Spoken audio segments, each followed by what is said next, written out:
رحم اللہ من قرأ الفاتحہ۔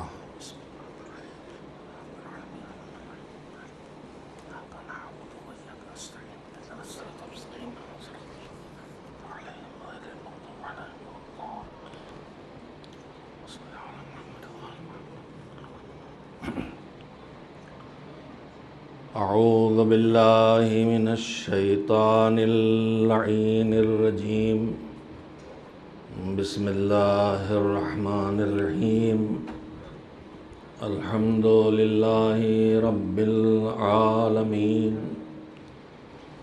والعاقبۃ للمتقین والجنۃ للموحدین والنار للملحدین، والصلاة والسلام على سید الانبیاء والمرسلین، سیدنا و نبینا و شفیعنا ابی القاسم محمد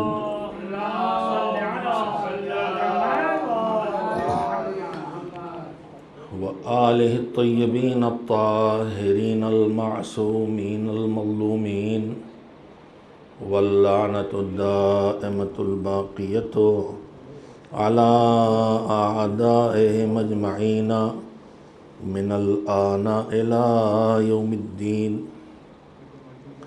اما بعد فقال رسول اللہ صلی اللہ علیہ وآلہ وسلم، ان لقتل الحسین حرارۃ فی قلوب المؤمنین لا تبرد ابدا۔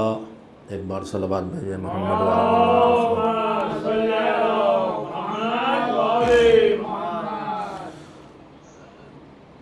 کربلا ہمیں کیا سکھاتی ہے، اس عنوان پر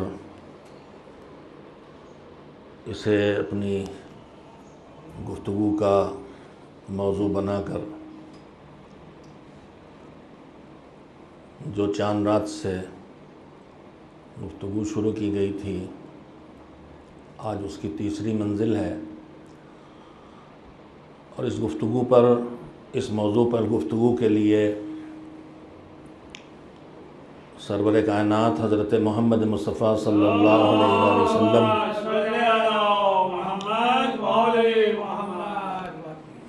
کے ایک ارشاد کو پیش کرنے کا شرف حاصل کیا ہے، جس میں حضور نے ایک پیشین گوئی کی ہے۔ حضور کی پیشین گوئی یہ ہے کہ ان لقتل الحسین حرارۃ فی قلوب المؤمنین لا تبرد ابدا۔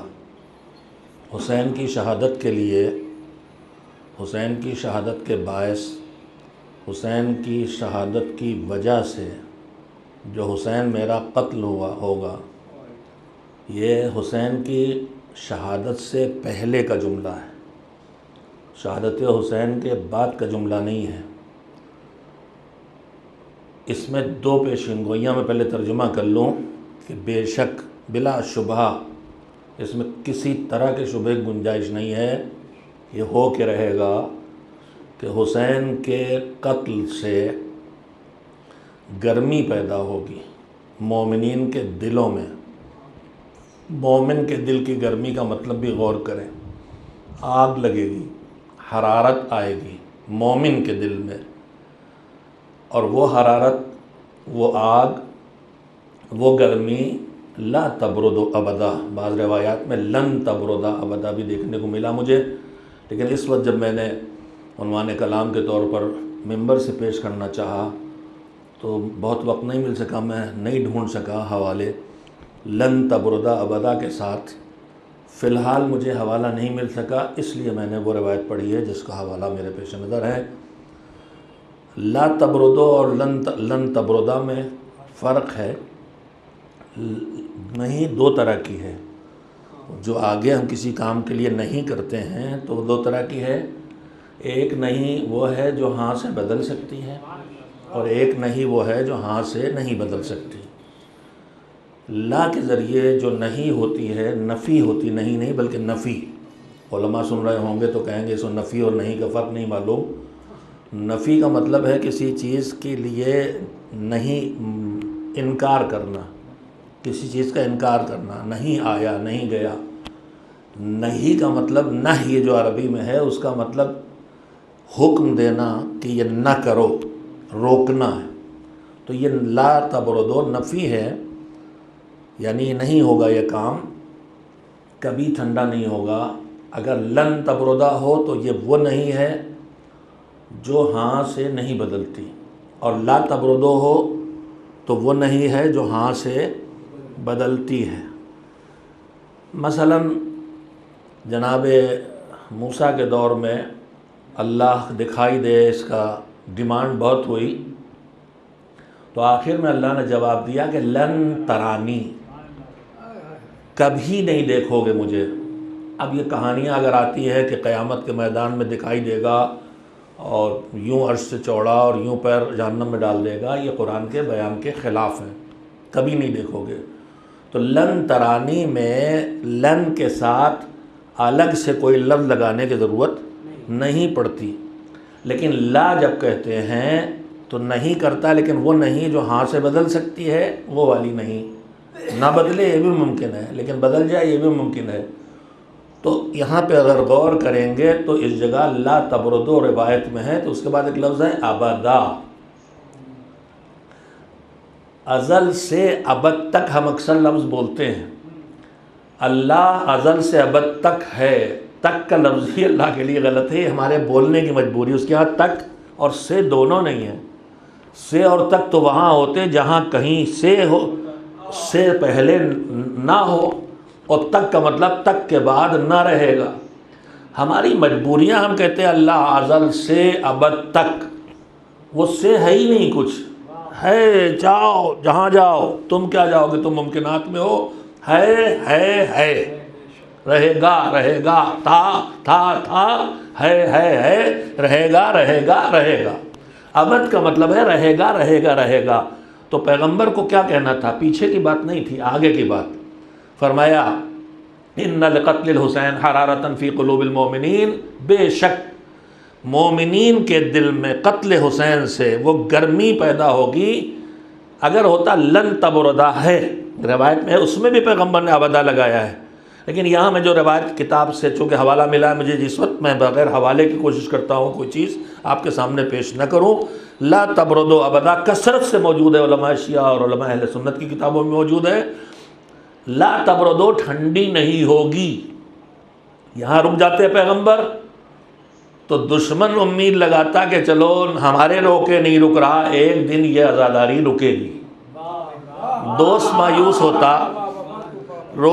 مایوس ہوتا کہ ہم کر رہے ہیں لیکن آگے نہ آئے کرنے والے تو بند ہو جائے گی. مگر رسول اللہ نے کہہ دیا گھبراؤ نہیں، لا تبردو ابدا. دشمن مایوس ہو جائے کہ عزاداری کبھی رکنے والی نہیں، اور دوست پر امید رہے کہ عزاداری کبھی رکنے والی نہیں ہے. ایک صلوات بھیجے محمد وآلہ.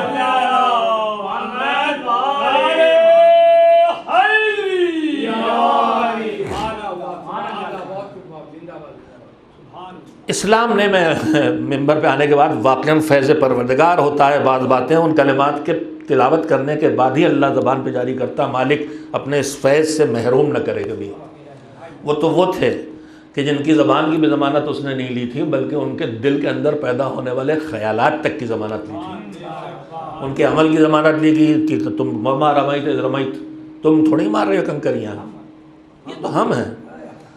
یا پھر یہ کہ وما ينطق عن الهوى ان هو الا وحی یوحی، تم تھوڑی بول رہے ہو، یہ تو ہماری بات ہے جو تمہاری زبان سے نکل رہی ہے. ویسے ہی وما تشاؤون الا یشاء اللہ، تم تھوڑی چاہ رہے، تمہارے دل کے اندر جو چاہت پیدا ہو رہی ہے مشیت الہی کے مطابق ہے. ضمانت لی اہل بیت کی کہ زبان اور عمل تو چھوڑو، ان کے دلوں میں اللہ کی مشیت کے مقابل کوئی چاہت بھی پیدا نہیں ہوتی. تو یہ تو ان کے ہیں، مگر ہم بھی تو انہی کے ذروں میں سے ہیں. کہیں ہمیں بھی تو کہیں شرف ملے تو پروردگار تجھ سے اسی منبر پہ مانگ رہے ہیں، عمر گزاری ہے تیرے حکم کی اطاعت میں. مالک ممبر سر مالک مالک مالک، ممبر سے وہ کہلا جس میں تیری رضا ہو، اور اگر میں غلط سوچ کے بھی آیا ہوں تو ممبر پر مجھے کسی ایسی بات کے کہنے سے روک دے جو کہیں کسی طرح کی گمراہی پیدا کرے۔ آپ میری اس گزارش پہ آمین کہیں، اور جتنے سن رہے ہیں آمین کہیں کہ جو عمر بچی ہے اس میں حق بیانی کی صلاحیت مالک عطا کرتا رہے اور غلطیوں سے بچاتا رہے۔ میں کوشش کرتا ہوں آپ کے سامنے آ کے اپنی پوری طاقت اور محنت سے کہ کوئی ایسی بات مجھ سے نہ جائے نکل کے جو کہیں سے دین کے خلاف ہو یا دین کے خلاف سوچ پیدا کر دے یا دین کو بدنام کرنے کا ذریعہ بنے۔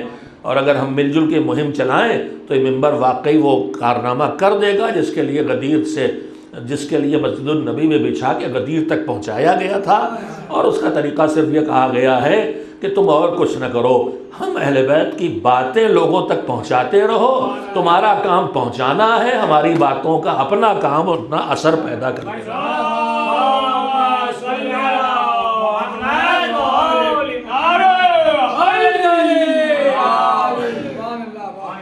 کربلا ہمیں کیا سکھاتی ہے؟ کربلا کیا سکھاتی ہے؟ میں نے ہمیں کہہ دیتا ہوں، کبھی کبھی ہٹا دیتا ہوں، اس لیے کہ جب ہمیں کہوں گا تو میرے سننے والے جو اس وقت پوری دنیا میں ٹی وی پہ دیکھ رہے ہیں ان میں سے کچھ سوچ سکتے ہیں، یہ کہیں کہ ہمیں یہ جو کہہ رہا صفی حیدر یہ تو کربلا والا شیعہ ہے، ماتمی عزادار ہے، حسینی ہے، تبرک ماتم مجلس والا ہے، نماز روزے والا، ہم تو اس کے قائل نہیں ہیں۔ تو میں یہ عرض کرنا چاہوں گا اپنے ہر بھائی تک، اپنی ہر بہن تک جو کسی بھی دھرم، مذہب، ریلیجن سے تعلق رکھتا اگر میری آواز سن رہا ہے، کہ آپ اس بات کو اچھی طرح سمجھ لیں کہ ہمارے پاس جو کچھ ہے اسلام کے نام سے، دین کے نام سے، مذہب کے نام سے، یہ مسلمان کے لیے نہیں آیا ہے، یہ سب اس بنانے والے کی طرف سے انسان کے لیے آیا ہے۔ اور دنیا کا ہر مذہب اور دین اور دھرم جب آتا ہے، اگر ہندو دھرم ہے تو یہ نہیں کہتا میں ہندوؤں کے لیے آیا ہوں، وہ کہتا ہے میں انسانوں کے لیے آیا ہوں، اگر مجھے اپناؤ گے تو تم فائدے میں رہو گے۔ اگر اس میں اپنے جوانوں کو کلیئر کرنا چاہتا ہوں، جتنے دھرم اور مذہب اس وقت دنیا میں پائے جاتے ہیں، چاہے وہ ہندو مذہب ہو، چاہے وہ بدھ مذہب ہو، چاہے وہ جین مذہب ہو، چاہے وہ سکھ ہو، چاہے عیسائی ہو، چاہے یہودی ہو، چاہے زرتشتی ہو، جتنے دنیا میں بہت، مجھے گنتی نہیں معلوم، جا کے دیکھوں گا ویکیپیڈیا میں اس وقت دنیا میں کتنے دھرم اور کتنے مذہب پائے جاتے ہیں۔ شاخیں تو ہزاروں میں ہیں، شاخیں تو ہزاروں میں ہیں، اصلی بنیادی دین بھی کتنے ہیں، بڑی گنتی بھی جانکاری کی ایک چیز ہے۔ ایک سلوات بھیجیں محمد۔ اصلی میں نقلی ہر جگہ ملتا ہے، اصلی میں نقلی ہر جگہ ملتا ہے، دین اور دھرم میں بھی اصل نقل ملے ہوئے ہیں، یہ تو سب کو سمجھنا چاہیے۔ اور جب اصلی نقلی مل جائے تو پھر وہیں سے ضرورت پڑ جاتی ہے جوہری کی، کہ یہ ہیرا ہے کہ نقلی شیشہ ہے۔ تو ہر انسان کو جوہری بننا پڑے گا کہ دھرموں کے اس بازار میں جہاں اتنے مذہب پھیلے ہوئے ہیں، ان میں سے اصلی کون ہے، نقلی کون ہے۔ یہ ایک بات ہے۔ دوسری بات جو آئی ہے اس لیے عرض کرنا چاہتا ہوں، اس لیے کہ انشاءاللہ جہاں پابندی لگی کہ امام باڑوں مجلس نہیں ہوتا، میں بیماریوں کی وجہ سے، ہماری حفاظت کے لیے، میں کسی کو نگیٹیو معنی میں بار بار یہ بات جو کہہ رہا ہوں پابندی لگی، یہ نگیٹیو معنی میں نہیں ہے، میرے اوپر حرام ہے۔ میں بھی آپ کے سامنے ممبر پہ آیا ہوں تب میں نے ماسک اتارا، اور آپ سب دو تین آدمی جو بیٹھے ہیں، 4 آدمی جن کی لمٹ ہے ہمارے لیے، یہ سب ہم ہر ایک دوسرے سے فاصلے بیٹھا ہے۔ ہماری شریعت ہم سے کہتی ہے کہ جان بچانا واجب، قانون حکومت کی پابندی لازمی، اور اس کے بعد اگر تمہاری لاپرواہی سے کسی کو نقصان پہنچا تو تم اس کے ذمہ دار۔ میں کل پرسوں مسلسل کہہ چکا ہوں کہ اگر میرے خدا نہ کرے میں بیمار ہوں اور مجھے کورونا ہے اور میری لاپرواہی سے خدا نہ کرے کسی کو لگ جائے تو میں اس کا بغیر ارادے کے قاتل ہوں، اور مجھے اس کی سزا ملے گی کہ مجھے دیت دینا پڑے گی، اس کی یعنی جرمانہ دینا پڑے گا، جو بہت بڑا جرمانہ ہے۔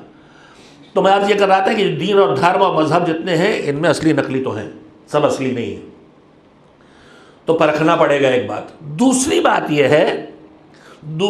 یہ ہے کہ جتنے دین اور دھرم ہیں وہ یہ نہیں کہتے کہ میں ہندو دھرم ہوں تو میں بس ہندوؤں کے لیے ہوں، میں جین دھرم ہوں تو جین کے لیے، میں عیسائی مذہب ہوں تو عیسائی کے لیے، میں اسلام ہوں تو مسلمانوں کے لیے. ایسا نہیں ہے. یہ سارے دین اور دھرم اور ریلیجن ہیں انسان کے لیے، اور تمام مذہب انسان کو اچھا بنانے کی بات کرتے ہیں، کوئی بگاڑنے کی بات نہیں کرتا. کوئی مذہب ظلم نہیں سکھاتا، عدالت سکھاتا. مذہب کے ماننے والے بگڑتے ہیں، وہ الگ بات ہے. خود ہمارا اسلام ہمیں بالکل اجازت نہیں دیتا ہے مارنا تو چھوڑیے کسی کو. میں اپنے بچے کو بھی تماچا اگر مار دوں اور اس کا گال نیلا ہو جائے تو میں مجرم ہو گیا، مجھے سزا ملے گی، جرمانہ دینا پڑے گا. تو گنجائش ہی نہیں ہے مذہبوں میں انسان کو تکلیف پہنچانے کی، انسان کو بگاڑنے کی، انسان پہ ظلم کرنے کی. مذہبوں کے بارے میں غلط فہمیاں بہت ایک دوسرے کو دماغ میں مذہب سے جڑا انسان ہوں. سارے مذہب ہم پڑھتے سمجھتے دیکھتے ہیں، ہر جگہ کی اچھائیوں کو پرکھتے ہیں، نکالتے ہیں، ڈھونڈتے ہیں اور ڈھونڈنے کی کوشش کرتے ہیں کہاں ملاوٹ ہو گئی، کہاں صحیح میں غلط کو شامل کر دیا گیا، جو ہر دھرم میں ہوا ہے، ہر مذہب میں ہوا ہے. کوئی چلے اصل چشمہ جیسے نکلتا ہے، صحیح سالم نکلتا ہے، لیکن بعد میں وہ چشمہ جب علاقوں سے گزرتا ہے تو ہر علاقے کی خرابیاں، گندگی، مٹی سب گنگا نکلتی ہے، پاک و پاکیزہ نکلتی ہے پہاڑ سے، لیکن اس کے بعد کہیں نیلا رنگ ہو جاتا پانی کا، کہیں کالا ہو جاتا، کہیں ہرا، کہیں پیلا. یہ کیا ہے؟ راستے کی گندگیاں اس میں مل رہی ہے. کبھی کبھی ملاوٹ اتنی ہو جاتی ہے کہ جو امرت ہوتا ہے وہ زہر بن جاتا ہے. دین اور دھرم بھی سب امرت ہے، اور ایک امرت ہے. یہ ایک ہی امرت جو اللہ کی طرف سے نکلا تھا، بھگوان، اللہ، گاڈ، جو چاہے اس کے لیے کہہ دے دیے، اس کی طرف سے نکلا تھا، ایک امرت تھا. اب یہ جو بہا تو اس میں سے کچھ کاٹ کاٹ کے نکال لے گئے، الگ نالیاں بنا لی، وہ بھی چھوٹے چھوٹے فرقے مذہب بن گئے. کچھ میں اتنی ملاوٹ ہو گئی. اب بات صرف یہ ہے کہ اس میں خالص ترین قوم ہے جس میں ملاوٹ کم سے کم ہوئی ہو، اس کو پہچانا جائے. تو ہر مذہب حق کی طرف لے جاتا ہے، ہر مذہب انسان کی فلاح چاہتا ہے، ہر مذہب انسان کو اچھا انسان بنانا چاہتا ہے. سب یہی چاہتے ہیں اور سب اس کے دعوے دار ہیں، اور حقیقت بھی یہ ہے. اور کوئی مذہب کسی خاص مذہب کے ماننے کے لیے والے کے لیے نہیں آیا ہے، ہر مذہب انسان کے لیے آیا ہے. جب کوئی مانے گا ہندو دھرم کو، انسان کے سامنے رکھا گیا، اس نے کہا میں نے قبول کر لیا، اب وہ ہندو ہو گیا. عیسائی مذہب سامنے رکھا گیا، اس نے میں نے قبول کر لیا، اب وہ عیسائی ہو گیا. اسلام سامنے آیا، میں نے مان لیا، اب وہ مسلمان ہو گیا. مذہب اہل بیت شیعہ اثنا عشری مذہب سامنے رکھا گیا، ہم نے اہل بیت سے وابستگی اختیار کی، رسول اللہ کے گود کے پالے تھے، اللہ نے ان کے کردار کی ضمانت لی تھی، وہ معصوم تھے، اس لیے ہم اپنا اسلام ان سے لیں گے. اب یہ ہم فقہ شیعہ، فقہ جعفری والے کہلانے لگے. تو یہ ساری چیزیں آئی انسان کے لیے ہے. جب اپناتا ہے تو اس کا نام پڑتا ہے. جس دھرم مذہب کو اپنائے گا وہ نام اس پہ پڑ جائے گا. ہر مذہب انسان کے لیے آیا ہے. یہ باتیں کم کہی جاتی ہیں، لیکن آج ان کا کہا جانا ضروری ہے تاکہ دوریاں ختم ہوں. تاکہ جو میں نے بہت دیکھا اپنے اس ملک میں، بہت دیکھا ہے. میرے ایک دوست ہیں، انہوں نے ایک دن بات ہو رہی تھی، کہنے لگے کہ یہ دیکھو بھائی پوری دنیا میں جو کچھ ہے، ہمارا ملک جو ہے سپر مارکیٹ ہے اللہ میاں کا. ہر دین، ہر دھرم، ہر نظریہ یہاں موجود. اور میں نے غور کیا تو پوری دنیا میں جتنے مذہب پائے جاتے ہیں، کہیں سارے مذہب کسی ملک میں کسی قوم میں نہیں، یہاں وہ سارے دھرم و سارے مذہب ہیں. اور اب تک کی ہماری تاریخ یہ رہی ہے کہ سارے مذہب یکجا ہو کے جتنا پرسکون ہم رہے ہیں کوئی نہیں رہا. جتنا ایک دوسرے کے ساتھ ہمارے اندر ایک دوسرے کو برداشت کرنے کی طاقت تھی، کسی میں نہیں تھی. آج یہ برداشت کی طاقت ہندوستان سے ہمارا دشمن چھین رہا ہے، چاہے وہ جہاں بیٹھا ہو. لیکن ہمیں حسین سے برداشت کی طاقت ملی ہے. ہم عباس والے ہیں، انشاءاللہ ہم سے قوت برداشت نہیں چھینی جا سکتی. میں بات کہہ رہا تھا، میں نے عرض کیا کہ مذاہب پھیلے ہوئے اور سب انسان کے لیے آئے، اس میں سے ایک اسلام بھی ہے. ہم اس بات کے دعوے دار ہیں کہ یہی اللہ کا دین ہے، یہی اصلی دین ہے. ہر دعوے دار مذہب کا اپنے دین کے لیے یہی سمجھتا ہے کہ اچھا دین ہے. اور جیسے آپ سے میری دوستی ہو، میری آپ سے دوستی ہو، تو میں چاہتا ہوں جو مجھے اچھا لگ رہا ہے وہی آپ کے لیے بھی کرو، جو کھانا مجھے پسند وہی آپ کو کھلاؤ. تو یہ تو محبت اور دوستی کا تقاضا ہوتا ہے. اگر میں بیمار ہوا، مجھے دوا سے کورونا چل رہا، مثلا دیسی کاڑھا پی کے ٹھیک ہو گئے، تو ہم چاہیں گے آپ کو بھی پلوا دیں تاکہ آپ بھی مضبوط ہو جائیں، کورونا کا مقابلہ کر سکیں. تو میرے عزیزوں، جو چیز آدمی اپنے لیے اچھی سمجھتا ہے، جب دوسرا جس سے اسے محبت ہوتی ہے اسی کے لیے اس کو اچھا سمجھتا ہے، دشمن کے لیے نہیں۔ تو اگر میں آپ اپنے مذہب کی بات آپ تک پہنچاؤں یا آپ اپنے مذہب کی بات مجھ تک پہنچائیں تو یہ ہماری ایک دوسری سے محبت کی دلیل ہے، دشمنی کی دلیل نہیں ہے۔ مذہب ہمیں دشمنی سکھاتا ہی نہیں ہے۔ بات پہ بات نکل رہی تھی، میں کہہ رہا تھا اب مذہب جو ہمارا دین ہے اسلام، جسے ہم کہتے ہیں دین الہی ہے، دین خدا ہے، جو اکلوتا دین ہے قرآن مجید کے بیان کے مطابق، اور جس کے لیے قرآن کہتا ہے وَمَن یبتغِ غَیرَ الْإِسْلَامِ دِینًا فَلَن يُقْبَلَ مِنْهُ، اسلام کے علاوہ کسی اور راہ حیات کو اپناؤ گے، مانو گے اسلام، کرو کچھ۔ ہم سے آپ سے کہہ رہا، زبان سے کہہ رہا مسلمان ہیں، توحید و نبوت امامت قیامت کے قائل ہیں، اور نماز روزہ حج زکوٰۃ کے قائل ہیں، اور اس کے بعد کہتے کچھ ہو کرتے کچھ ہو۔ کہتے ہو کہ ہم اللہ کو ایک مانتے ہیں اور اسی کو سجدہ نہیں کرتے، نماز نہیں پڑھتے۔ کہتے ہو کہ اللہ جو کہے گا ہم کریں گے، اور وہ کہتا ہے غریبوں خیال رکھے، تم غریبوں کو تنگ کرتے ہو۔ تو اللہ کہتے ہیں تم نے نام کے مسلمان ہو کے اگر کام کے نہ رہے تو پھر ہم تم سے قبول کرنے والے نہیں ہیں۔ اس کا ایک اسٹیج یہ بھی ہے۔ تو اب مسئلہ یہ ہے، ایک صلوات بھیج دے محمد والے محمد۔ میں نے جہاں سے گفتگو شروع کی تھی میں واپس لاؤں، اِنَّ لِقَتْلِ الْحُسَيْنِ حَرَارَةً فِي قُلُوبِ الْمُؤْمِنِينَ لَا تَبْرُدُ أَبَدًا۔ میں نے گفتگو شروع کی تھی کہ کربلا ہمیں کہاں بلا، ہمیں کیا سکھاتی ہے، اور اس سلسلے میں بات یہاں سے شروع کی تھی کہ آخر اسی ایک شہادت میں ایسی کیا خاص بات ہے حسین کی شہادت و حادثہ کربلا میں کہ اللہ سے نے جتنا اہتمام حسین کی عزاداری کے لیے کیا ہے اتنا اہتمام کسی کے غم منانے کے لیے نہیں کیا گیا ہے، یا کیا ہی نہیں گیا یا معمولی اہتمام کیا گیا ہے۔ تاریخ دیکھ لیں، روایات دیکھ لیں۔ تو آخر اس کی کیا وجہ ہے؟ میں یہیں پہ گفتگو جاری کیے ہوئے تھا کہ اہتمام الہی جو ادا ہے حسین کے لیے اس پر نظر ڈالی جائے۔ میں نے گفتگو کی تھی آپ کے سامنے کل کہ ہماری فطرت ہے نزدیک اور قریب ترین لوگوں کی موت پر رنجیدہ ہونا اور اتنا غمزدہ ہونا کہ زندگی چھوٹ جائے، مگر ہماری فطرت ہے بھول جانا۔ مگر اللہ نے اس بھول جانے کی فطرت کو 14 صدیاں گزر گئی ہیں بدل دیا ہے کہ ہم نہیں بھولتے، اور اس نہیں بھولنے کی پیشین گوئی پیغمبر خدا حضرت محمد مصطفیٰ صلی اللہ علیہ وآلہ وسلم کر گئے۔ میں 2-4 چہرے جو میرے سامنے ہیں انہی چہروں سے اس پہچان لیتا ہوں کہ پوری دنیا میں اس وقت سننے والوں پہ کیا گزر رہی ہوگی۔ لہذا جو جہاں بیٹھے ہیں اسی جگہ سے صلوات کی برکتوں سے اپنے اپنے گھروں کو بھی متبرک کریں، اور یہ جو 4 آدمی یہاں بیٹھے ہیں بلکہ 3 بیٹھے ہیں، یہ صلوات کی برکتوں سے اس چھوٹے سزا خانے کو بھی منور کریں۔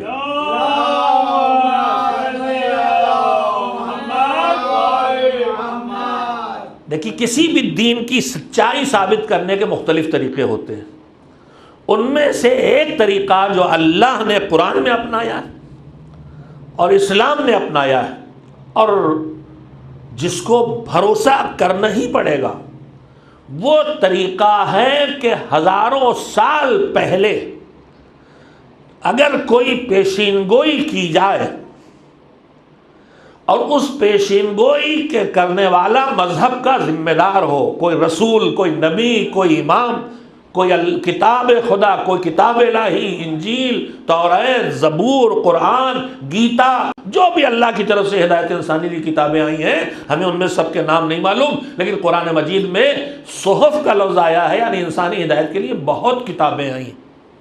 لہذا ہم کسی بھی مذہب کی کسی کتاب مقدس کو جس کی پیچھے جا کے تاریخ ڈھونڈے نہ ملے ہم نکارتے نہیں ہیں۔ ہو سکتا ہے کسی نبی پر آنے والا صحیفہ ہو جو ہم تک نہیں پہنچا ہے تو بدل کے، لکھ کے، بگڑ کے پہنچا ہے۔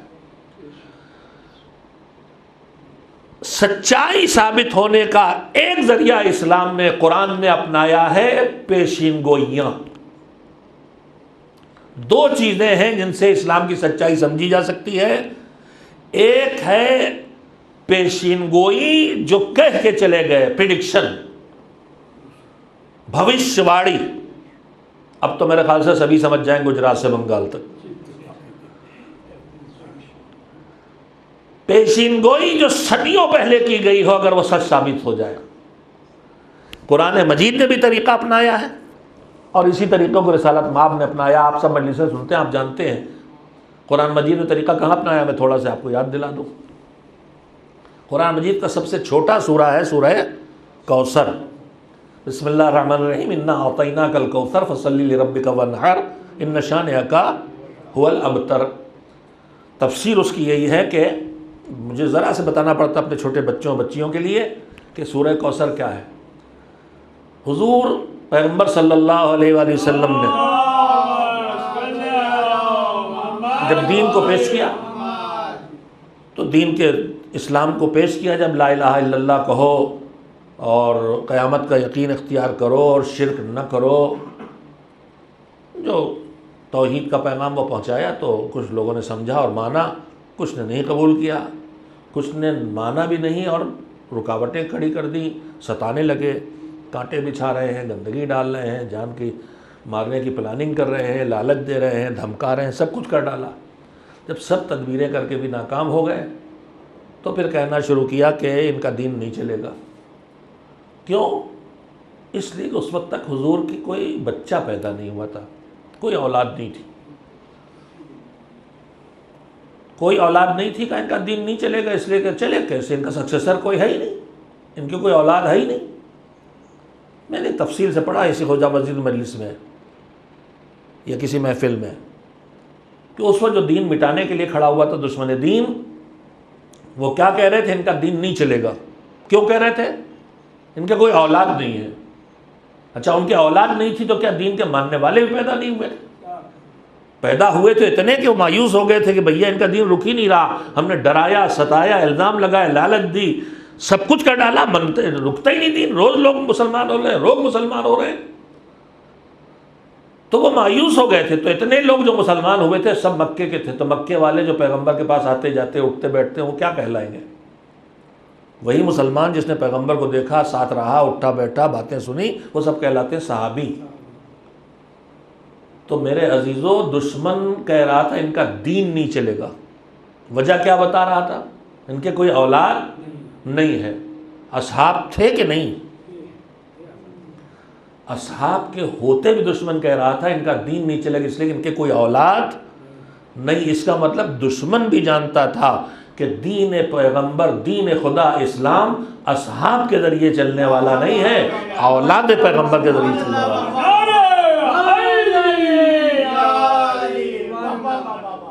ایک اور صلوات مل جل کے بھیجیں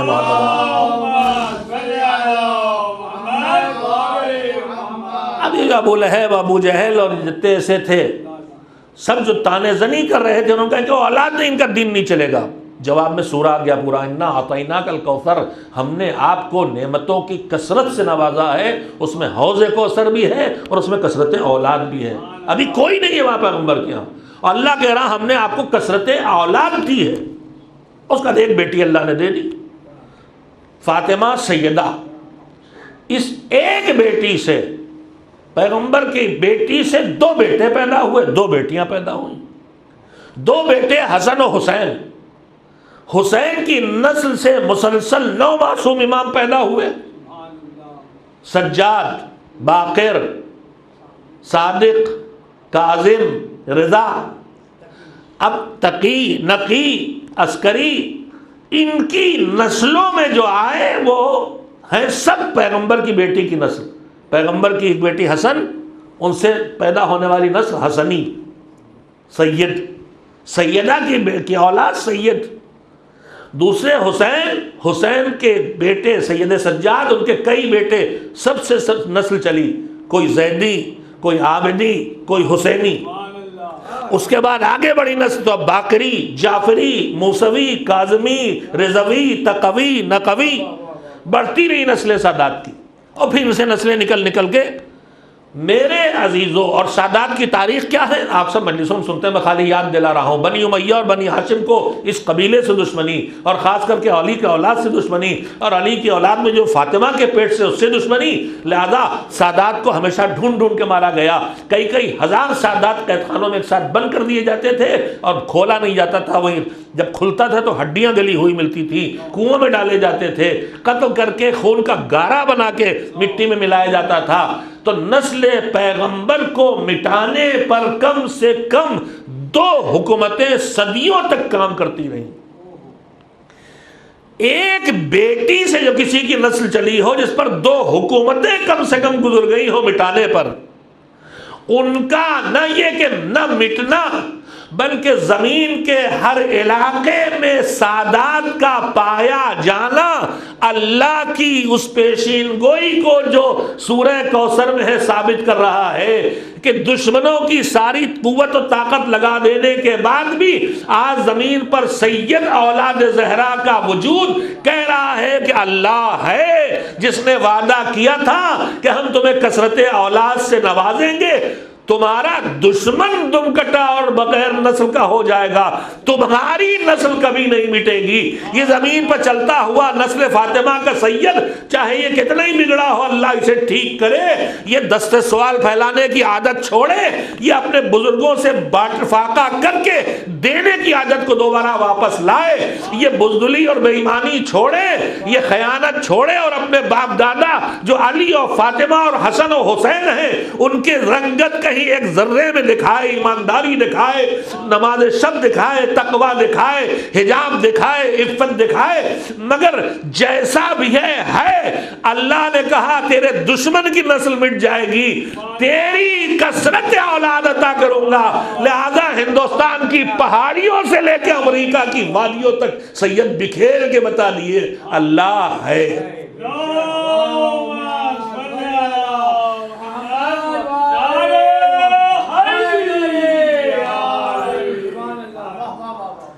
زمین پر سادات کا وجود دشمنوں نے ستایا، پہاڑوں پہ بھیجے گئے، غربتوں کے دور سے گزرے، جہالتوں کا شکار ہوئے، امت نے ہمیشہ قدردانی کی، کچھ ان میں ایسے بھی پیدا ہو گئے جس امت کی قدردانی سے ناجائز فائدہ اٹھاتے ہیں۔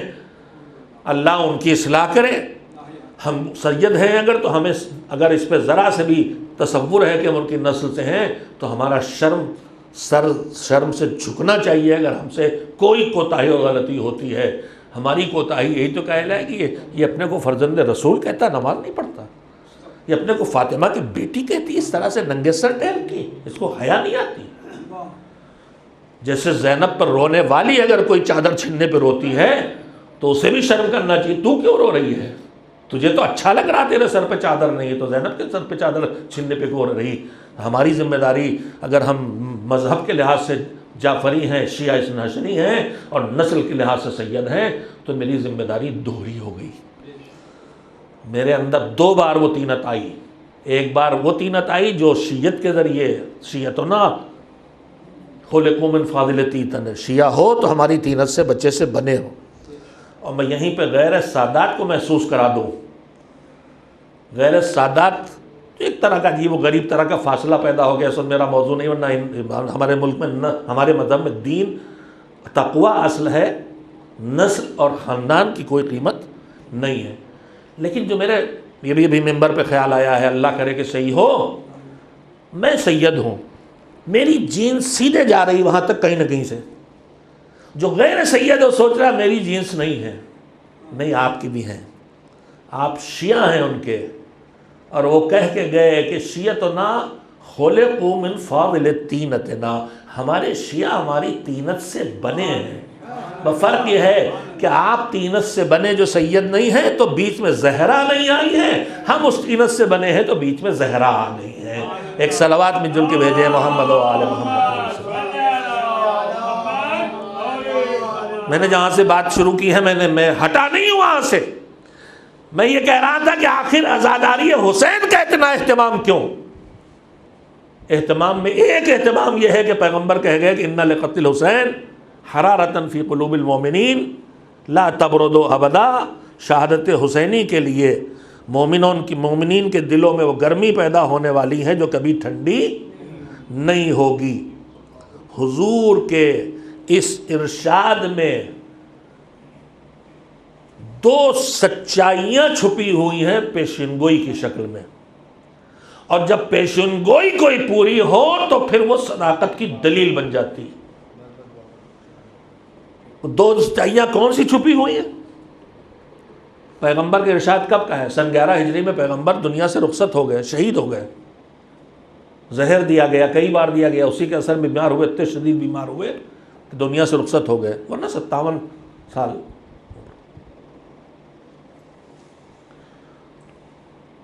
63 سال عمر۔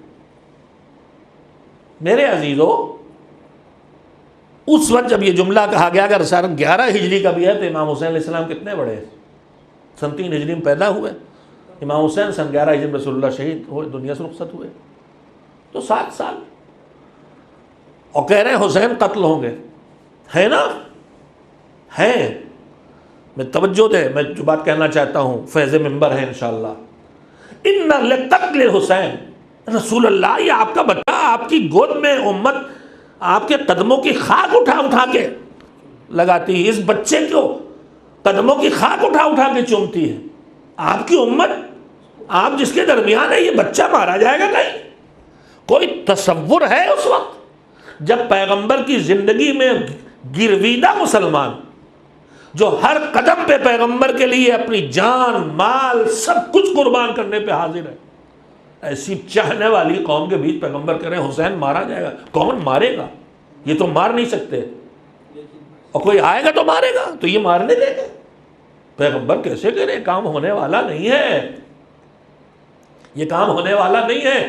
اللہ کرے کہ میں کہہ سکوں آپ سے جو ان جملوں میں چھپی ہوئی پیشین گوئیاں ہیں، مگر پیغمبر نے کہا نہیں، حسین تو مارے جائیں گے۔ پیشین گوئی ہے کہ نہیں؟ 11 ہجری یا اس سے پہلے کی پہلی پیشین گوئی کب ثابت ہو گئی سچ؟ سن 60 ہجری میں، 50 سال میں ہی پیغمبر کی بات سچی ثابت ہو گئی۔ مگر 50 سال میں ایک بات سچی ثابت ہو گئی تو اب یہ دہرایا نہیں جائے گا، واقعہ صداقت میں ہی رک گئی۔ توجہ دے، مگر دوسری بات پیغمبر نے کیا کہی؟ اس شہادت سے جو مومنوں کے دلوں میں گرمی پیدا ہوگی کبھی نہیں مٹے گی۔ اب 100 سال گزرے، 200 سال گزرے، 300 سال گزرے، 14 صدیاں بیت گئی، حرارت شہادت حسینی دلوں میں موجود ہے، جو صداقت پیغمبر کی کھلی گواہ ہے کہ پیغمبر اللہ کی طرف سے آئے تھے، سچی پیشین گوئی کر کے گئے ہیں۔ اور پھر جب 14 صدیاں گزر گئی، پیغمبر نے کہا ابدا کبھی نہیں رکے گا۔ اسی لیے تو تذکرہ ملتا ہے کہ میدان قیامت میں سیدہ آئیں گی تو اپنے بیٹے کے کٹے ہوئے بازوؤں کو لے کے آئیں گی۔ صداقت پیغمبری کا ثبوت بھی ہے، اور اس کے ساتھ ساتھ اس بات کا اطمینان بھی ہے کہ عزاداری رکنے والی نہیں ہے۔ حالات کچھ بھی کر دے، کبھی بیماری، کبھی دشمنی، کچھ بھی ہو سکتا ہے، لیکن مطمئن رہیں ہم بے چین ہیں، مگر یہ عزاداری رکنے والی نہیں ہے۔ زیادہ وقت نہیں رہ گیا، مگر دکھے ہوئے دلوں کے لیے میں ایک بات کہنا چاہتا ہوں۔ اللہ نے ہمیں بہت نعمتوں سے نوازا، ان نعمتوں میں ایک نعمت ہے آزادی۔ میں دنیا کے ساری دنیا میں تو نہیں گھوم سکا ہوں، لیکن بہرحال دنیا کے ایک بڑے حصے کو میں نے دیکھا ہے۔ مجھے آج سے سن 90 میں یو ایس گیا تھا، یہ کوئی تفاخر کی بات نہیں، ایک سچائی کہنا چاہتا ہوں۔ سن 90 میں پہلی بار یو ایس گیا تھا، ماہ مبارک رمضان میں بھی جوان تھا۔ اس وقت وہاں کوئی عالم نہیں تھا، پریزیڈنٹ، انہوں نے کہا آپ یہاں رہ جائیں۔ لوگ امریکہ جانے کے لیے جان دیتے ہیں، ہم نے کہا نہیں، ہم یہاں نہیں رہیں گے۔ کہا کیوں؟ ہم نے کہا اس لیے کہ ہم جس قوم میں پیدا ہوئے، جس ملک میں ہیں، وہاں جو ہمیں انسانیت اور آپس میں بھائی چارہ دیکھنے کو ملتا ہے، مجھے کہیں اور دیکھنے کو نہیں ملا۔ یہاں بھی فرق کیا ہے؟ وہاں آپ راستہ پوچھئے تو رک کے بتانے پہ تیار نہیں۔ آج بھی جب ہمارے ملک کے حالات کچھ دشمنوں کے ہاتھوں بگڑ بھی گئے ہیں، آج بھی میں تو سفر کرتا رہتا ہوں، اور تبلیغ کے سلسلے میں مکاتب اسکول کے لیے گاؤں گاؤں جاتا ہوں، راستہ بہت پوچھنا پڑتا ہے۔ آپ بلاتے ہیں مجلس پڑھنے، راستہ نہیں معلوم، قدم قدم پہ پوچھنا پڑتا ہے۔ لیکن آج بھی ہمارا تجربہ یہ ہے کہ اگر ہم اپنے ایک بھائی سے، چاہے وہ مسلمان چاہے ہندو، میں نہیں پتا کون مذہب ہے، چاہے سکھ، ایک بھائی ہے ہمارا، ہم وطن ہے، اس سے کہتا ہوں کہ بھیا فلاں جگہ جانا ہے، کیسے جائیں؟ تو اس سے پہلے کہ ہم جس سے پوچھتے ہیں 3 آدمی اور راستہ بتاتے ہیں، اور ایک کوئی آ جاتا ہے چلیے ہم پہنچا دیں۔ تو جس ملک میں اتنا بھائی چارہ اور ایک دوسرے کا لحاظ ہے، میں اسے چھوڑ کے وہاں نہیں جاؤں گا جہاں خود غرضی کی دنیا ہے کہ کمرے کے اندر بیوی ادھر بند اپنے ہیں اور ادھر میاں بند ہے۔ میں نے کہا میں نہیں آؤں گا، نہیں گیا، میں اس ملک کو نہیں چھوڑا میں نے۔ پھر میں نے کہا کہ جس قوم میں پیدا ہوا اس کا حق ہے، میں نے وہاں روٹی کھائی ہے، وہاں میں جنما ہوں، تو میں وہیں دفن ہوں گا، باقی دفن کہوں گا اللہ جانے۔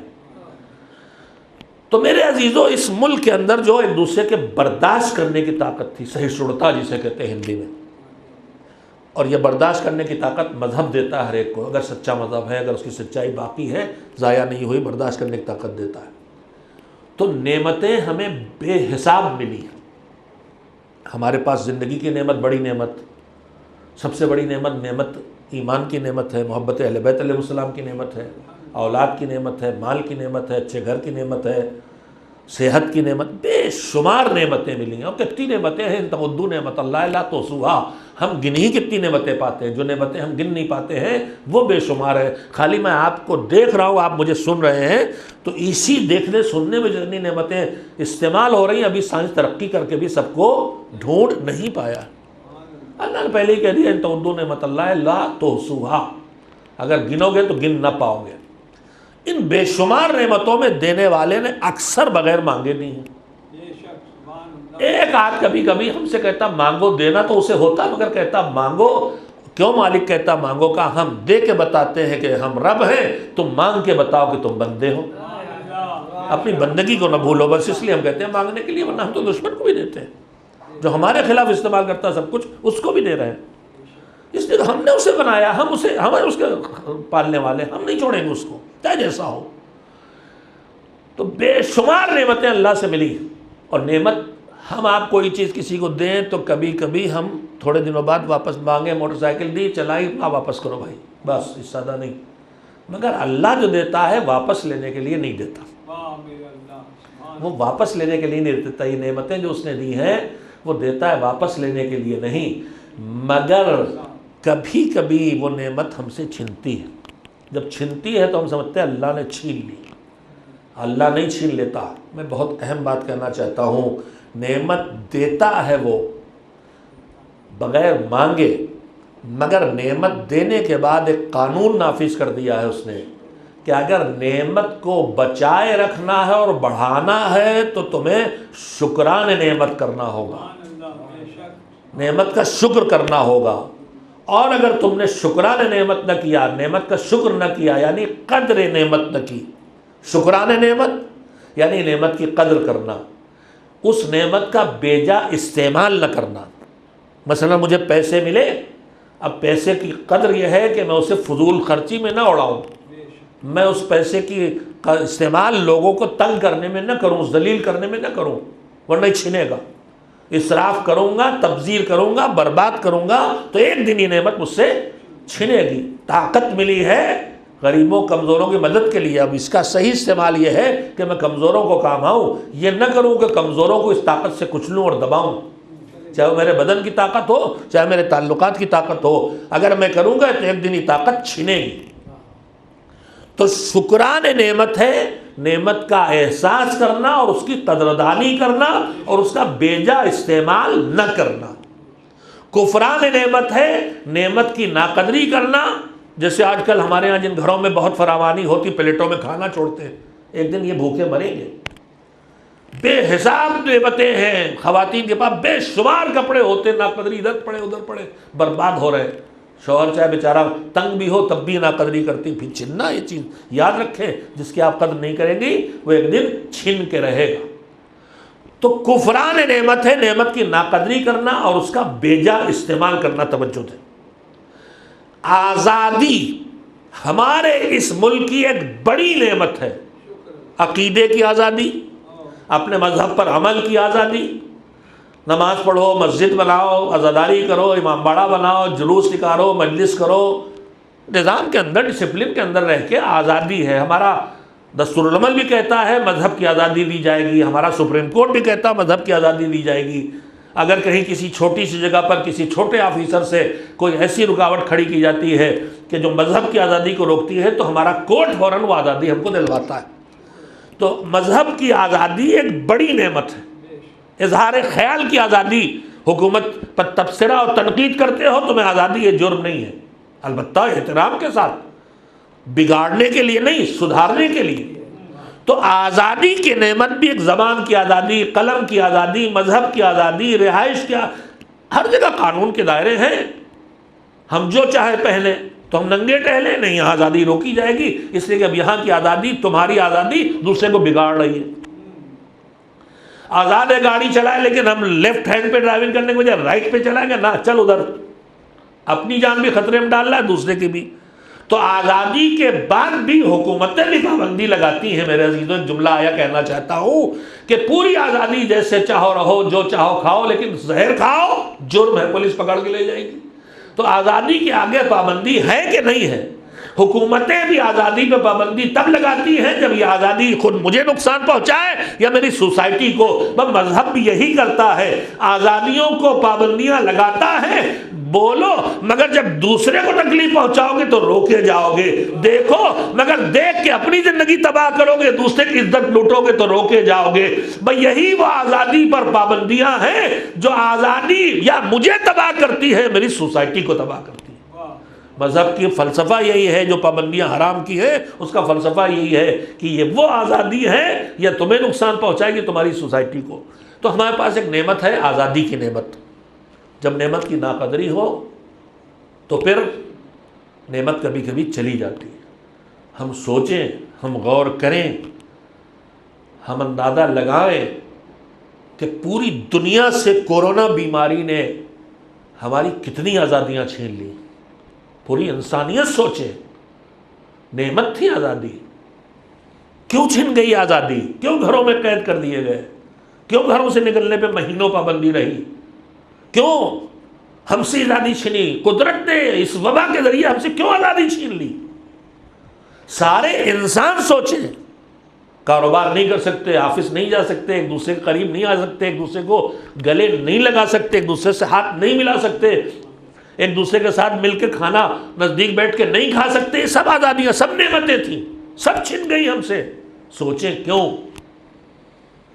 وقت ہو گیا، کل اس کی جزیات پڑھوں گا تاکہ میں پورے عالم انسانیت کو اور پھر کربلائیوں کو خاص کر کے محسوس کرا سکوں کہ آزادی کی نعمت جو ہم سے چھینی، جلوس رکے۔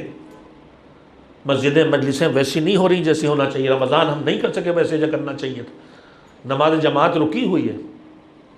ہمیں سوچنا چاہیے نعمت کیوں چھن گئی ہم سے۔ نعمت چھنتی تبھی ہے جب یا نعمت کی قدردانی نہ ہو یا نعمت کا بیجا استعمال ہو۔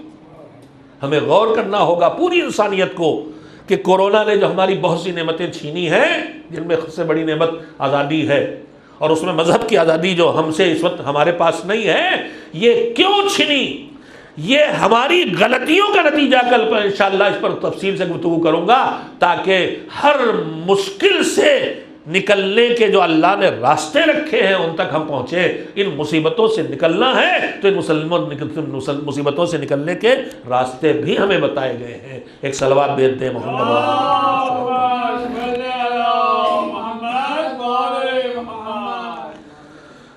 بس عزیزو، میں نے بات جہاں سے شروع کی تھی آج زیادہ آگے نہیں بڑھا سکا، مگر میں نے بار بار یہ کہ کربلا ہمیں کیا سکھاتی ہے۔ کربلا ہمیں جو سکھانا چاہتی ہے وہ اتنا اہم ہے کہ اللہ نے اس کربلا کے لیے وہ اہتمام کیا جو کسی اور حادثے اور شہادت کے لیے نہیں کیا۔ کسی بھی شہادت کے لیے یہ وعدہ نہیں دکھائی دیتا کہ اس سے گرمی پیدا ہوگی جو کبھی نہیں مٹے گی۔ شہادت حسینی کے ذریعے یہ وعدہ ہے، اور حسین کے لیے خصوصی وعدے تو بے شمار ہیں، بے شمار اہتمام حسین کے لیے ہے۔ اللہ نے حسین کے تذکرے کو ہماری زندگی کے ان لمحات سے جوڑ دیا کہ ہم کسی وقت نہ بھولیں اس کو۔ کیوں؟ میں نے کل جملہ پرسوں کہا ہے بار بار کہ یاد حسین، ذکر حسین اور فکر حسین، ذکر خدا، ذکر آخرت، فکر قبر، فکر حساب، فکر کتاب، فکر میزان تک لے جاتی ہے۔ تو جتنا حسین کو یاد رکھے گا اتنا دین یاد رہے گا، اتنا خدا یاد رہے گا، اتنا حلال حرام یاد رہے گا۔ جتنا حسین کو یاد کرے گا اتنا قرآن یاد آئے گا، نماز یاد آئے گی، خیرات یاد آئے گی، غریبوں کی مدد یاد آئے گی، صبر یاد آئے گا، شکر یاد آئے گا۔ لہذا اللہ نے اس کو ہماری زندگی سے جوڑ دیا۔ کسی امام کے لیے آپ کو حکم نہیں ملے گا اس طرح سے ہر وقت یاد کرنے کا۔ میں نے گزشتہ سال اس سے پہلے خواجہ مسجد کی محدود مجلس میں پڑھا تھا، آج میں عالمی سطح پر یہ بات کہنا چاہتا ہوں، بس آخری بات، اور وہیں سے مصائب کے تذکرے۔ میرے عزیزو، یہ بتائیے جن نعمتوں کے درمیان ہم زندگی بسر کر رہے ہیں ان میں وہ نعمت کون سی ہے کہ جو چند منٹ اگر ہمارے پاس نہ رہے تو ہم زندہ نہیں رہ سکتے؟ وہ ہے ہوا۔ کھانا ہماری ضرورت ہے لیکن کئی دن کھانے کے بغیر رہ سکتے ہیں۔ پانی ہماری ضرورت ہے لیکن کئی دن پانی کے بغیر رہ سکتے ہیں۔ لیکن ہوا ہماری کیسی ضرورت ہے؟ چند منٹ سے زیادہ ہم نہیں رہ سکتے. ابھی کورونا میں ہوتا ہی ہے کہ آکسیجن لینے کی صلاحیت آدمی کی پھیپھڑوں میں ختم ہو جاتی ہے تو الگ سے آکسیجن دی جاتی ہے کہ اگر یہ گھٹ گئی 90 سے اندر آ گئی خون کے اندر آکسیجن تو زیادہ دیر جی نہیں پائے گا. تو ہوا ہماری وہ ضرورت ہے کہ جو ہر لمحے چاہیے. اس کے بعد پھر دوسری جو ضروری چیز ہے جس کے بغیر ہم نہیں رہ سکتے وہ کیا ہے؟ وہ روٹی ہے، چاول ہے، کپڑے ہیں، گھر ہے، مکان ہے، سورج چاند کی روشنی، اندھیرا تاریکی کا نہیں. ہوا کے بعد پھر جو نعمت جس کے بغیر آدمی نہیں جی پاتا ہے وہ ہے پانی. پانی دن بھر میں آدمی، ہوا تو ہر لمحے سانس لے رہا ہے، ہر لمحے سانس لینے کے بعد اب جو انٹیک ہے، جو بدن کے اندر جو نعمت پھر جاتی ہے سب سے زیادہ بار بار، وہ کون سی نعمت؟ سب سے زیادہ بار بار تو ہوا جا رہی ہے، سانس جا رہی ہے. لیکن سانس کے بعد جو ہمارے جسم کی ضرورت ہے وہ کیا کھانا ہے بار بار؟ کیا وہ سونا ہے بار بار؟ نہیں. ہوا کے بعد جو سب سے زیادہ ہمیں کنٹینیو کرنا پڑتا ہے، ریپیٹ ہوتا ہے، وہ ہے پانی پینا. اللہ حسین کی یاد کو کہاں تہاں سے جوڑ رہا ہے کہ جب بھی ٹھنڈا پانی پینا تو ہمیں یاد کر لینا. اب دن بھر آدمی پانی پیے گا تو دن بھر حسین کو یاد رہے گا اور کربلا سبق دیتی رہے گی.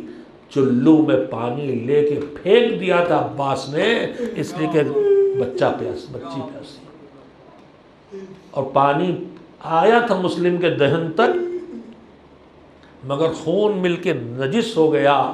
خون ملتا ہے تو خون ملا ہوا پانی نہیں پیا جا سکتا. ان کے اپنے بدن کا خون ہے مگر خون حرام ہے لہذا نہیں پی سکتے تو پانی پھینک دیا تھا. آج 3 محرم کی شب لگ گئی. عزیزو کل میں نے ذکر کیا تھا کہ حسین کا سفیر مسلم بڑی بے کسی کے عالم میں شہید ہوا.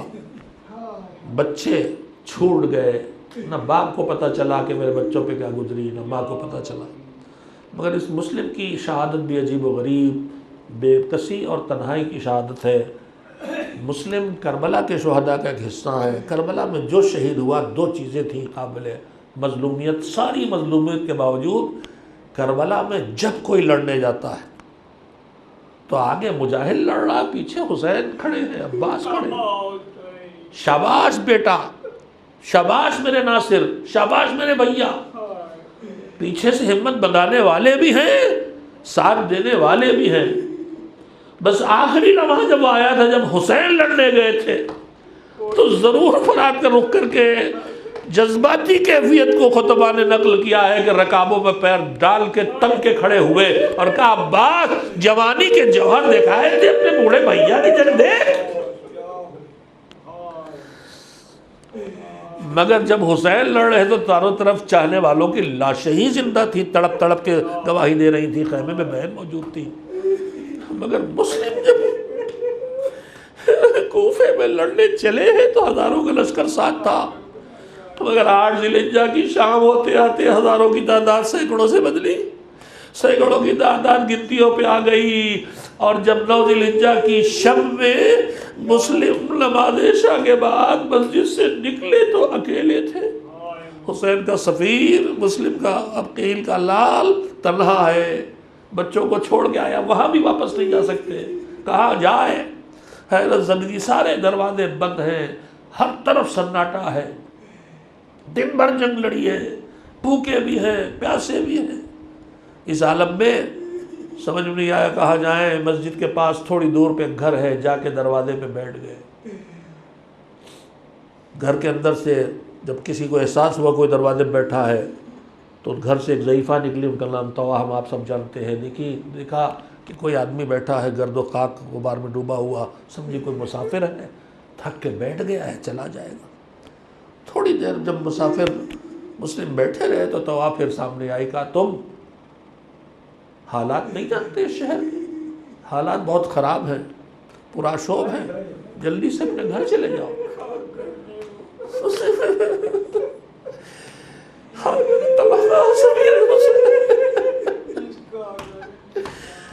کہا یہ بتا کنیز خدا کہ جس کا کوئی گھر نہ ہو وہ کہاں جائے؟ تم کوفے مسافر ہو، کہاں سے آئے ہو؟ مدینے سے آیا ہوں، مدینے کا نام سن کے تڑپی، مدینے میں کس محلے سے؟ کہا محلے بنی ہاشم۔ کہا رہے تم میرے مولا حسین کی زمین مسلم تو نہیں؟ کہا میں وہی ہوں۔ ہاتھ جوڑ لیے۔ اس سے پہلے بھی تذکرہ چھوٹا سا رہ گیا، جب مسافر بیٹھا تھا تو آئی، دیکھا گرد و خاک میں ڈوبا ہوا، گئی پانی لے کے آئی کہ پلا دے۔ مسلم نے پانی پی لیا۔ بس اس دروازے پہ جو یہ پانی پیا، اس کے بعد نہ مسلم نے پانی پیا اس گھر میں، نہ کھانا کھایا، زحمت نہ دی اس سے زیادہ۔ کہا میرے شہزادے دروازے پہ آئے ہیں، واپس کر رہی، چلیے گھر میں چلیے، اندر آئے۔ عبادت کرنا شروع کی، لاکھ اس نے کوشش کی کہ کچھ کھلانے کا نہیں، یہ بوجھ تجھے نہیں دوں گی۔ عبادت پہ رات بسر ہوئی، صبح ہوئی، ایک مرتبہ گھوڑوں کو ٹاپوں کی آواز آ گئی، اس نے کسی مومنہ کے گھر سے ظالم نے جا کے خبر کر دی، حملہ ہو گیا۔ ایک مرتبہ جلال آیا، تلوار لے کے نکلے، کہا مولا، کہا یہ ممکن نہیں ہے کہ میں گھر کے اندر تیرے بیٹھوں اور تیرے گھر میں دشمن آ کے مجھے یہاں سے لے جائے، تیرے گھر کے اندر داخل ہو۔ میں کہوں گا مسلم، آپ ایک مومنہ، ایک خاتون کی آبرو کی حفاظت کے لیے لڑنے نکل پڑے۔ ارے کربلا میں خیموں کے اندر ظالم در آئے ہیں، سروں سے چادریں چھین رہے ہیں۔ نکلے، لڑے، لڑتے رہے، شکست ہوتی رہی، رسالوں پہ رسالے آتے رہے۔ آخر ابن زیاد نے کہلایا کہ یہ ایسے قابو میں آنے والا نہیں ہے، ابن اشعث، اسے دھوکہ دے کے مارو، یہ علی کا شاگرد ہے۔ گڈھا کھودا گیا، خس و خاشاک سے پاٹ دیا گیا، حملہ کیا گیا۔ تیزی سے دوڑتے ہوئے مسلم چلے، دوڑاتے ہوئے گھوڑے کو، گڈھے میں خس و خاشاک تھی، گھاس تھی، گرے۔ اب بھی ظالموں میں ہمت نہیں، نزدیک آئے، دوروں سے پتھروں، دور سے پتھر مارنا شروع کیے، تیر برسانا شروع کیے، نیزے پھینک پھینک کے مارنا شروع کیے، اور آخر میں آگ مار کے جلانا شروع کیا۔ مسلم جب بری طرح سے نڈال ہو گئے، پورا بدن مجروح ہو گیا، دانت ٹوٹ گئے، پورا بدن لہو لعان ہو گیا، بدن میں طاقت نہ رہ گئی، تو گرفتار کر کے ابن زیاد کے دربار میں لائے گئے۔ کسی نے کہا سلام کرو، کہا امیر یہ نہیں ہے میرا امیر مکے میں ہے۔ مسلم کو کیا معلوم کہ حسین مکہ چھوڑ چکے ہیں۔ میں سمیٹتا ہوں، شہادت کا حکم نافذ ہوا۔ کہا کہ مجھے پیاس لگی ہے، ذرا پانی منگوا دو۔ پانی لایا گیا، آب جام آب دہن سے لگایا، دندان مبارک پتھروں سے ٹوٹ چکے تھے اور زخمی تھے۔ پانی پینے کی کوشش کی تو خون پانی میں مل گیا۔ پیاسے مسلم نے پانی پھینک دیا۔ میرے غلاموں دیکھو، ان حالات میں بھی مسلم پابند شریعت ہے۔ پانی میں خون مل گیا ہے تو یہ پانی مسلم نہیں پیے گا۔ پھینکا، ایک بار، دو بار، تین بار، کہا میرے مقدر میں اب پانی نہیں لکھا ہے، یہ لبوں سے نہ جائے گا، اندر اس میں خون ملا ہے۔ کہا لے جاؤ، گردن اڑا دو۔ دارالامارہ کی چھت پہ لایا گیا، اور اس کے بعد گردن اڑانے سے پہلے مسلم نے فرمائش کی کہ بس مجھے 2 رکعت نماز پڑھ لینے دو۔ نماز تمام کر کے، مکے کا رخ کر کے، آخری سلام اپنے مولا کو کرنا چاہتے ہیں کہ تلوار چلی مگر ہلکا وار پڑا، گھبراتا کیوں ہے، وار کر۔ سر و تل میں جدائی ہوئی، زمین پر اسی آسمان سے لاش پھینکی گئی، زمین پر رسیاں باندھ کے گلیوں میں کھینچا گیا، اور دارالامارہ کے دروازے پر سولی پہ لٹکا دیا گیا۔ بے گور و کفن جنازہ پورے 1 مہینے سے زیادہ دھوپ میں لٹکا رہا۔ ہاں، کون تھا جو آ کے جنازہ دفن کرتا؟ کون تھا جو کفن پہناتا؟ بچے قید خانے میں ہیں، جوان بیٹے کربلا میں شہید ہو گئے۔ وَسَيَعْلَمُ الَّذِينَ ظَلَمُوا أَيَّ مُنقَلَبٍ يَنقَلِبُونَ أَلَا لَعْنَةُ اللَّهِ عَلَى الْقَوْمِ الظَّالِمِينَ اللهم تقبل منا إنك أنت السميع العليم۔